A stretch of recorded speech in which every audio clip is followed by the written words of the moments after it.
Le mouvement de contestation en Algérie est lui entré dans son 7e mois. Ce vendredi encore, de nombreux Algériens ont défilé à Alger et dans les principales villes du pays pour réclamer le départ des dirigeants actuels qui sont pour la plupart des fidèles de l'ancien président Abdelaziz Bouteflika. Pour l'heure, la situation semble bloquée entre le pouvoir en place et les manifestants. Avec nous pour en parler, Farid DMS Deba, bonsoir. Bonsoir. Vous êtes le fondateur du mouvement citoyen pour l'Algérie, MCA. 6 mois maintenant que les Algériens manifestent, sont dans la rue. Ils ont obtenu le départ du président Abdelaziz Bouteflika. Est-ce que vous pensez qu'ils vont parvenir à leur fin maintenant qu'ils réclament encore plus ? Écoutez, déjà en préambule, permettez-moi d'adresser toutes mes condoléances suite au drame qui s'est passé hier soir. 5 jeunes Algériens sont décédés et il y a à peu près 86 blessés au stade d'Alger, exactement, pour le concert d'un rappeur algérien. Donc déjà, présenter toutes mes condoléances et mes pensées vont en direction des familles. Ensuite, pour répondre à votre question, oui, de toute façon, la contestation est là et le peuple ne lâche pas. On a bien vu que malgré la période du Ramadan, malgré la période estivale, il n'y a pas eu de relâche. Donc, de toute façon, le peuple algérien ne lâche pas. Ils ont compris que ils ont été muselés depuis des décennies, depuis l'indépendance. Et ils ont compris qu'ils ne pouvaient pas rester dans cette léthargie. Ils ont pris conscience de leur poids, de leur puissance, et ils vont pas lâcher prise. Donc, sauf que vous pensez que du lest peut encore être lâché de la part des autorités en place ? Ils sont obligés. Ils sont obligés. De toute façon, à partir du moment où ils vont rester dans cette situation à ne pas vouloir prendre en considération la volonté du peuple, il y a un moment donné où il faudra se poser les bonnes questions. Là, à l'heure actuelle, Gaël Salah, qui est l'homme fort du régime algérien, est rentré un petit peu dans une situation de bras de fer avec la rue.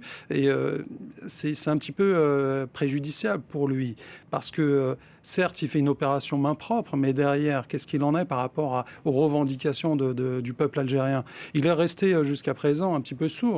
Donc, soit il prend conscience des revendications du peuple, soit il reste dans son mutisme, et puis bon, adviendra ce qu'il adviendra. Il y a beaucoup d'appels, vous savez, notamment à la désobéissance civile. Justement, on le disait, ça fait 27 vendredis maintenant que les Algériens manifestent. Est-ce que, selon vous, la contestation doit prendre désormais une nouvelle forme après 6 mois ? Certains, justement, penchent pour la désobéissance civile, faire en sorte que ce gouvernement, tôt ou tard, doit partir. Je pense qu'il y a un moment donné où il faudra se poser les bonnes questions. Il y a un panel de dialogue qui est émergé comme ça. Mais dans ce panel, malheureusement, déjà, il y a une grosse partie de la population algérienne qui a été mise de côté. Notamment, j'entends par là la diaspora, les Algériens de l'étranger, qui représentent 20%, mine de rien, de la population totale de l'Algérie, ce qui n'est pas un petit pourcentage. Donc, toute cette partie-là a été mise de côté. On ne l'entend pas. Or, en plus de ça, le panel est de toute façon par la rue, on va dire, n'a pas convaincu la rue, puisque à leur tête, il y a des anciens du régime, des anciens ministres. Là, apparemment, il y a des discussions, des tractations qui se fait avec Ali Benflis, qui est un ancien Premier ministre. Qui appelait justement à l'organisation d'une présidentielle. Selon lui, la solution passe par l'organisation d'une nouvelle présidentielle. Ce n'est pas votre avis ? Si, on est d'accord avec ça, mais avec qui ? Avec ceux de l'ancien régime, ceux qui...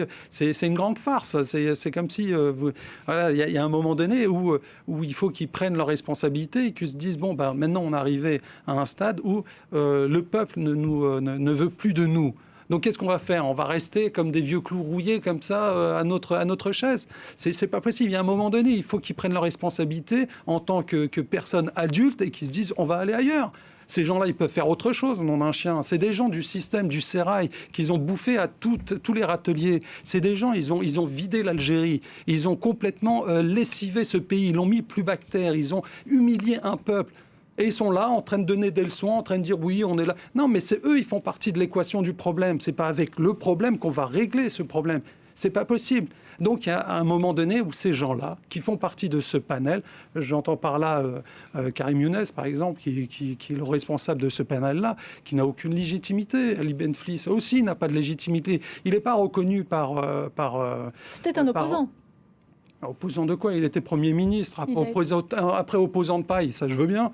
Opposant de paille, le gars il était là pour faire un petit peu la blague, pour dire oui je suis opposant à Bouteflika, et puis derrière il y avait des tractations, on sait très bien comment ça se passait. Donc, et puis aussi dans ce panel-là que de toute façon la rue ne reconnaît pas, il y a un grand absent qui est la jeunesse algérienne. Les jeunes en Algérie ne sont pas mis en avant, et ça c'est véritablement un défaut. On a des gens qui ont 75 ans et plus, qui veulent rester au pouvoir. C'est pas possible. C'est la jeunesse, l'avenir de ce pays. Et c'est à la jeunesse qui doit prendre les rênes de ce pays. C'est la jeunesse. Justement, les forces vives sont dans la jeunesse. Et il faut que la jeunesse soit mise en avant. Et là, à l'heure actuelle, si on a envie de penser à un Algérie de demain, il faudra justement puiser, notamment dans la diaspora, mais aussi dans la jeunesse algérienne qui est pleine d'idées, pleine de ressources. Voilà. Je pense que de toute façon, l'avenir est devant nous. Il ne faut pas que la rue lâche. Le peuple veut des renouveaux meilleurs, des lendemains meilleurs. Et il faut continuer. Continuer. Merci beaucoup, Farid DMS Deba, d'être venu vous exprimer sur le plateau de France 24.